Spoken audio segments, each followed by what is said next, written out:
હવે વાત કરીશું સ્થાનિક સ્વરાજ્યના જંગ વિશે। તો જામનગરના કાલાવડ નગરપાલિકા જ્યાંથી બની છે ત્યારથી જનતાએ ભાજપના ઉમેદવારને વિજય બનાવ્યા છે।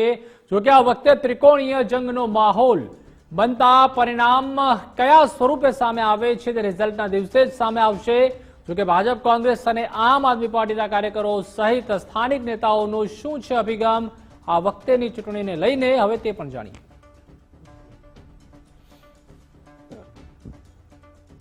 જ્યારથી નગરપાલિકાનું અસ્તિત્વ થયું છે ત્યારથી કાલાવડ નગરપાલિકા ભાજપના કબજામાં છે અને આજ દિવસ સુધી એકે વખત એવું નથી બન્યું કે કાલાવડ નગરપાલિકા છે તેની સત્તાની સમાન વિરોધ પક્ષે સંભાળી હોય।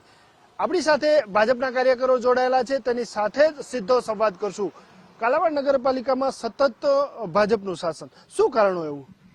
કાલાવડમાં ભાજપ આજે જ્યારેથી આવી ત્યારથી ભાજપનું શાસન હોવાનું કારણ એક જ છે કે ભાજપના શાસનમાં કોઈ પણ વ્યક્તિને કોઈ પણ જાતની તકલીફ નથી પડતી। બધી જાતના કામકાજ એકથી સાથે કરવામાં આવે છે અને જે કાંઈ કોઈ પબ્લિકની માંગ હોય, માંગ અમે તાત્કાલિક પૂરી પાડીએ છીએ।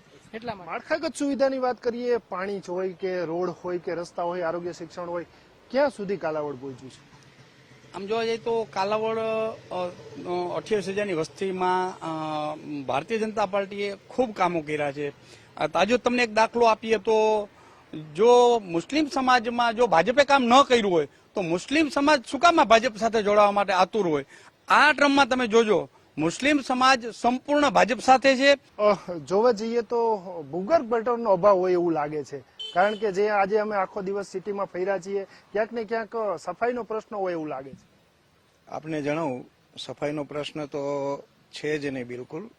અને અત્યારે 50 લાખના તો અમે સફાઈના સાધનો ખરીદી લીધા છે અને જે મેનેજમેન્ટ છે એ સફાઈ અત્યારે રાત્રિ સફાઈ, ડોર ટુ ડોર કલેક્શનના કન્સ્ટ્રક્શન અમે કોન્ટ્રાક્ટ પણ આપી દીધેલા છે। Door to door collection, garbage બધા અમે કલેક્ટ કરીએ છીએ। ઉપરાંતમાં ભૂગર્ભની વાત કરીએ તો 8 કરોડના ખર્ચે ફેઝ 2નું કામ અમે લાવીએ છીએ। ભૂગર્ભની સુવિધાઓ જે છે એ ભૂગર્ભની ગટરની કાર્યરત ફરીથી થાય અને લોકોને જન સુખાકારીમાં વધારો થાય એવો અમારો સંકલ્પ છે। 23 વર્ષીય શાસન ભાજપનું, હવે એવા કેવા મુદ્દા છે કે જે ભાજપ કરવા ઈચ્છે છે જે કાલાવડ નગરપાલિકા? 27 વર્ષના શાસનમાં ખૂબ જ સારા એવા કામ થયા છે, પણ હજુ થોડું સ્પોર્ટ્સ કોમ્પ્લેક્સ કાલાવડમાં વિશાળ બને અને શિક્ષણ ક્ષેત્રે એન્જિનિયરિંગ કોલેજ જેવા આધુનિક કોલેજ મળે એવું ખૂટતું છે। 27 વર્ષથી એટલે કે લગાતાર ભાજપ સત્તાના કમાન સંભાળતું આવ્યું છે। કાલાવડ નગરપાલિકાની વાત કરીએ તો માળખાગત સુવિધાનો ક્યાંક ને ક્યાંક થોડો ઘણો અભાવ જરૂરથી જણાય છે, પરંતુ આમ જોવા જઈએ તો મહદઅંશે જે પ્રજા છે તેને ભાજપ પર વિશ્વાસ છે। વધુ એક વખત પ્રજા ભાજપ પર વિશ્વાસ મૂકે છે કે પછી કોંગ્રેસ કે આમ આદમીનો પનારો જે છે લોકો પકડે છે, તે જોવાનું રહ્યું।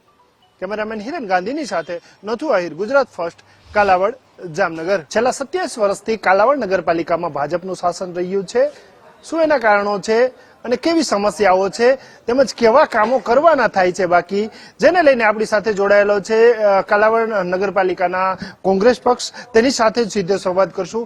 છેલ્લા લાંબા સમયથી એટલે કે જ્યારથી અસ્તિત્વમાં આવી છે નગરપાલિકા ત્યારથી ભાજપનું શાસન રહ્યું છે, કેમ કોંગ્રેસ પાછળ રહે છે? કોંગ્રેસ પાછળ રહેવાનું કારણ કોઈ છે જ નહીં। નાના મોટા આ સરકાર પાસે પૈસા છે, પૈસાથી નાની પબ્લિકને ખરીદી લે છે, એનું કારણ છે। બાકી તો અત્યારે દેવી પૂજક વાવમાં જાઓ, પછી દલિતવાસમાં જાઓ, દલિતવાસમાં એક પણ સ્મશાને જવાનું નાનો એવો પુલ નથી બન્યો। જ્યારે વરસાદ હોય ત્યારે એ લોકો ઠેકાડીને સ્મશાને જઈ શકે છે। પછી દેવી પૂજકમાં જાઓ તો તમે એક આ સરકાર એમ કે અમારે સ્વચ્છતા રાખવી છે। એક ફેરે તમે મારા ભેગા આવો, હું તમને બતાવું કે આ નગરપાલિકામાં શું થાય છે। ઉપર નેતાજી હોય, નગરપાલિકાના એક પણ પ્રમુખ કે એક પણ અધિકારીએ એને અહીંયા કોઈને બતાવ્યું નથી। તમે આવો મારા ભેગા, કેવી આ લોકો કેવી દિશામાં જીવે છે। એટલે આ લોકો તો 100% હવે આ કંટાળી ગયા છે। 30 વર્ષથી નથી, પણ આ વખતે 100% કોંગ્રેસનું શાસન થશે। લાંબા સમયથી આરોગ્ય, શિક્ષણ કે પછી રોડ રસ્તાઓની હાલત કેવી છે? રોડ રસ્તાની હાલત છે હું તમને કહું બહુ કફોડી છે અને આરોગ્યની અંદર જે હોસ્પિટલની અંદર જવા માંગે છે તો કોઈ ડોક્ટર હોતું નથી, ફોટાવાળો હોતો નથી અને વિકાસ નામે ઝીરો જ છે, ખાલી ખોટા પ્રોબ્લેમ આપે છે, ઉલું બનાવે છે, દૂ બનાવે છે અને અમુક હું તમને કહું જ્ઞાતિઓ છે એને બજાવે છે અને એનો લાભ ઉઠાવી અને આ લોકો છેતરપિંડી કરી અને જનતાને છેતરે છે અને દૂ બનાવે છે. ક્યાં એવા નગરપાલિકાના મુદ્દા છે કે જે કરવા જોઈએ છતાં નથી થયા? કાલાવડ નગરપાલિકામાં છેલ્લા 27 થી 30 વર્ષથી નગરપાલિકાની ભારતીય જનતા પાર્ટીની બોડી 2/3 બહુમતીથી બેસે છે. 2/3 બહુમતીથી બેસે છે તો કાલાવડની અંદર જે મોટા જાઇન્ટ કામ હોય છે, જે કન્સ્ટ્રક્શનના કામ હોય છે, કે કાલાવડ પાસે પહેલી વસ્તુ તો કાલાવડ નગરપાલિકા પાસે એવી કોઈ બેઝિક છે ને એવી કોઈ એની પાસે ઇન્કમ માટે, બેઝિક ઇન્કમ માટે કે નગરપાલિકાની ઇન્કમ હોવી જોઈએ, જેમ કે નાની એવી શોપિંગ સેન્ટર છે કે કોઈ શાક માર્કેટ છે કે કોઈ પછી નગરપાલિકાની દુકાનો છે કે નગરપાલિકાનું એવું કોઈ કોમ્પ્લેક્સ એવો હોય કે જેનાથી પર મંથ એ નગરપાલિકા પાસે એની પોતાની કોઈ ઇન્કમ નથી ને એના પાસે નગરપાલિકાનું મહેકમ ખર્ચ બેલેન્સ નથી થતું. નગરપાલિકા પાસે મહેકમ ખર્ચ નથી ને એટલે નગરપાલિકા છે ને એના એમ્પ્લોઈઝ માટે કોઈ કર્મચારીની ભરતી કરતા નથી. એટલે ભ્રષ્ટાચારનો મુદ્દો છે, બરાબર. હું શું કહું છું કે ભાઈ ભાજપ સામે કોંગ્રેસ કેમ નથી અડગ રહી શકતી, કેમ નથી આવતું, શું કારણે કોંગ્રેસ પાછળ રહી જાય? કોંગ્રેસનું પાછળ રહેવાનું કારણ એ છે કે ભારતીય જનતા પાર્ટી અને એની માતૃ સંસ્થા આરએસએસ એને એક ધાર્મિક ઉન્માદ પેદા કરી અને હિન્દુ મુસ્લિમ કરી અને મેજોરિટી હિન્દુઓના વોટ કબજે કરી અને પોતાની સત્તા પ્રસ્થાપિત કરી છે. બાકી વિકાસ નામે મીંડું છે. કાલાવડમાં શું છે કે બાલામડી ડેમમાંથી નિયમિત રીતે પાણી પીવાનું મળવું જોઈએ, સ્વચ્છ પાણી પીવાનું મળતું નથી. આજે ભરપૂર પાણી છે, ગયું ચોમાસું શું છે કે ભરપૂર વરસાદ થયો છે છતાં પણ 3 દિવસે પાણી મળે છે. અત્યારના સમયે અત્યારે ચૂંટણી જાહેર થઈ છે એટલે એકાત્રા પાણી આપે છે. ઉનાળામાં 10 દિવસે એક વખત પાણી મળે છે. તો માળખાગત સુવિધાઓ છે તેનો અભાવ જે છે તે કાલાવડ નગરપાલિકામાં દેખાઈ રહ્યો છે. માળખાગત સવલતોને બાદ કરતા જે વિકાસ કાર્યો થવા જોઈએ તે થયા નથી અને થયા છે તે વિકાસ કાર્યો તેમાં ભ્રષ્ટાચાર થયો છે તેવો કોંગ્રેસનો આક્ષેપ છે. આક્ષેપો વચ્ચે વધુ એક વખત ભાજપ આવે છે કે ભાઈ કોંગ્રેસ સત્તાનો કમાન સંભાળે છે તે આગામી સમય જ કહેશે. કેમેરામેન હિરેન ગાંધીની સાથે નથુ આહિર, ગુજરાત ફર્સ્ટ, કાલાવડ, જામનગર. અહીંના સ્થાનિક લોકો શું ઈચ્છે છે, વિકાસ કાર્યો થયા છે કે કેમ અને શું ઈચ્છે છે પ્રજા આગામી સમયમાં? આપણી સાથે નાગરિકો જોડાયેલા છે, તેમની સાથે વાત કરીશું. કાકા, જ્યારથી કાલાવડ નગરપાલિકા અસ્તિત્વમાં આવી છે ત્યારથી ભાજપનું શાસન શું છે? અમારા માનનીય ધારાસભ્ય શ્રી ભીમજીભાઈ વી પટેલની વિદાય પછી અમારું કાલાવડ વર્ષોથી આ ભાજપમાં જ છે. ભાજપનો પાયો ગુજરાતમાં નાખવાવાળું કાલાવડ જ છે. કાલાવડથી જ ભાજપની બિગિનિંગ છે, શરૂઆત છે. ત્યાર પછી ભાજપ બધે આવ્યું છે અને અમે પાયામાં અમે છીએ અને અમને એનું ગૌરવ છે. અત્યારે રસ્તાની અને લાઇટોની થોડી તકલીફ છે, લાઇટો બધે છે નહીં, અંધારપટ હોય છે, જરાક દુઃખની વાત છે. બાકી અમારું ભાજપ વર્ષોથી કાલાવડ વર્ષોથી ભાજપમાં જ છે. શું કહેશો, 27 વર્ષથી આ ભાજપનું શાસન છે, શું તમે ભાજપ પાસેથી અપેક્ષા રાખી હતી ને કેવું એના ઉપર ખરું ઉતર્યું છે કે કેમ?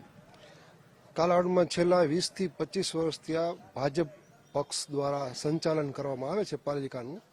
એનો અમને વહીવટ જોતા અમને બહુ યોગ્ય લાગ્યું કે ના, વ્યવસ્થિત હાથોમાં વહીવટ છે અને ગામમાં સાફ સફાઈ વ્યવસ્થિત થાય છે. રોડ રસ્તાના કામ પણ બહુ સારા થયા છે. અમને એના તરફથી બહુ સંતોષ છે અને હજુ પણ અમે વધુ ને વધુ સમય ભાજપ સત્તામાં રહીએ કાલાવડમાં એવું અમે ઈચ્છીએ છીએ. ભાજપના શાસનમાં કામ થયા છે, કેવા કામ નથી થયા કે જે ઈચ્છો છો કામ થાય? કોઈ જાતની ભાજપ વિશે અમને કોઈ ફરિયાદ નથી. તમે કપડા બદલાવીને હાવ ઉઈ જાવ તો જરાય સફાઈ હોય જ છે. કોઈ દી કઈ ફરિયાદ કરવા જવા પણ રહેતો નથી. ભાજપનો પક્ષ આવ્યો ત્યારથી અમે દુઃખી થયા જ નથી કોઈ દિવસ. શું કહેશો કાકા, ભાજપનું શાસન છે, એવા કામ એવું અમે આખો દિવસ ગામડામાં રહ્યા છીએ, અહીં સફાઈના ક્યાંક પ્રોબ્લેમ આવે છે, ભૂગર્ભ ગટર નથી, શું કહેશો તમે? થોડુંક કાલાવડ પાલિકામાં નો ડાઉટ ભાજપના છે, ભાજપના રહેવાના છે, પણ થોડું ઘણું નવા જે ચૂંટાયેલા સભ્યો ચૂંટાઈને આવે એની મારી નમ્ર અપીલ છે કે જે કાંઈ ભૂગર્ભ રહી ગઈ છે, બરોબર, અવારનવાર કરવા છતાં આ લોકો જૂની બોડીએ ધ્યાન આપેલ નથી. એ ધ્યાન આપે આ મારી ખૂબ અપેક્ષા. 80 ફૂટના પુષ્કળ બટકા રહી ગયા છે ભૂગર્ભના, આ કરાવવું એ જરૂર છે. બાકી ભાજપનો છો, ભાજપનો રહેવાનો ને ભાજપનો સહયોગ. તો સ્થાનિક લોકો એવું ઈચ્છે છે કે ભાજપ ફરી સત્તામાં આવે, કારણ કે જ્યારથી નગરપાલિકા અસ્તિત્વમાં આવી છે ત્યારથી ભાજપ સત્તાનું કમાન સંભાળતો આવ્યો છે. ક્યાંક સફાઈના પ્રશ્નો છે તો ભૂગર્ભ ગઢરના પ્રશ્નો છે, પરંતુ લોકોની એવી માનસિકતા, લોકોની એવો આશાવાદ છે કે ક્યાંક ને ક્યાંક આ સમસ્યા છે તેનું નિરાકરણ પણ ભાજપ લાવી દેશે. કેમેરામેન હિરેન ગાંધીની સાથે નથુ આહિર, ગુજરાત ફર્સ્ટ, કાલાવાડ, જામનગર.